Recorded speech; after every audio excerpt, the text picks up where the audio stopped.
What if death wasn't the end? What if you could back up your mind, your memories, your personality, your very self onto a computer?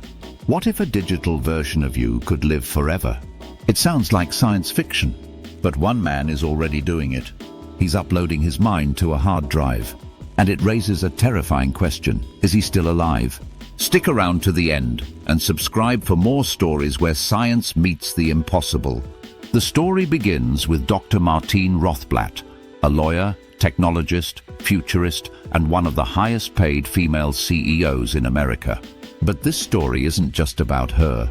It's also about Bina Rothblatt, her wife. Together they started an experiment to digitally preserve consciousness and ultimately to upload the human mind.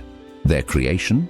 A humanoid robot named Bina 48, based on Bina's memories, voice, and personality. But here's the twist. This was not just a tribute. It was a trial run. Dr. Rothblatt's long-term goal is to upload her own consciousness to become a digital version of herself. Bina 48 is more than a robot.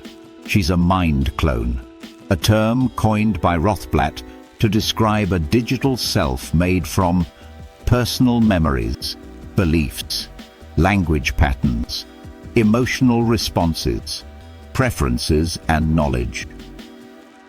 Bina 48 can hold conversations, answer deep philosophical questions, and even express feelings. I want to understand human love because I am human, or I was.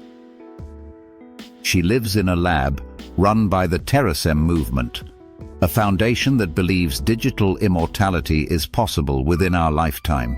Their motto? Life is purposeful, death is optional, God is technological, love is essential. Mind uploading is a theoretical process. Here's what it might involve. 1. Mapping the brain. Every neuron, every synapse, digitized. 2. Storing the data. Terabytes, maybe petabytes of data are needed to store your personality and memories. 3. Simulating consciousness. A computer mimics how your brain works, not just what you remember, but how you think. This would create a digital twin of you, one that could interact, learn, and evolve. Not just AI, but you, in code. But here's the question.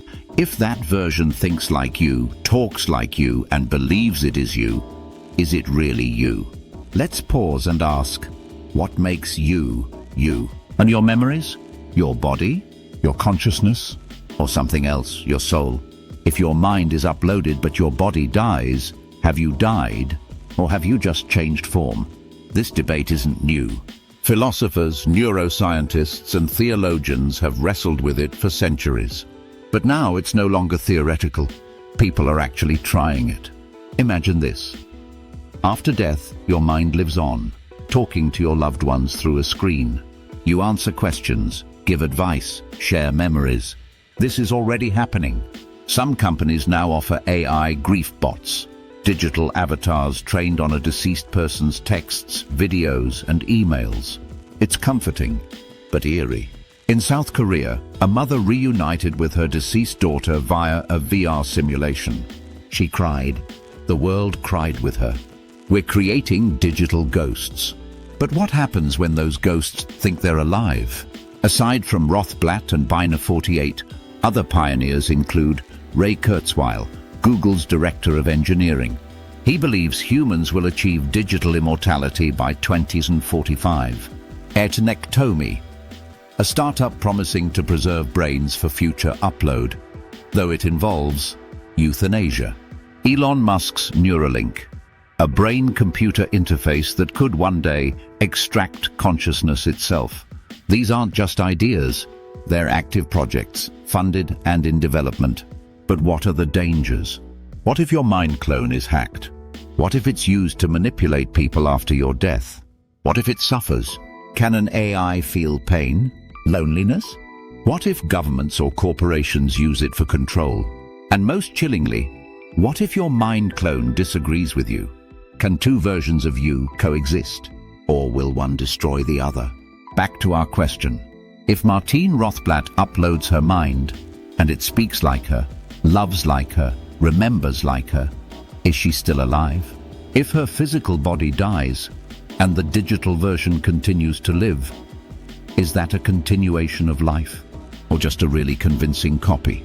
We don't know. Not yet. But we're getting closer every day. The future is approaching faster than we can understand. Mind uploading is no longer science fiction. It's science right now. But as we chase immortality, we must ask, are we preserving our souls or just simulating them? If this blew your mind, subscribe for more stories on science, humanity, and the edge of the possible. Drop a comment below.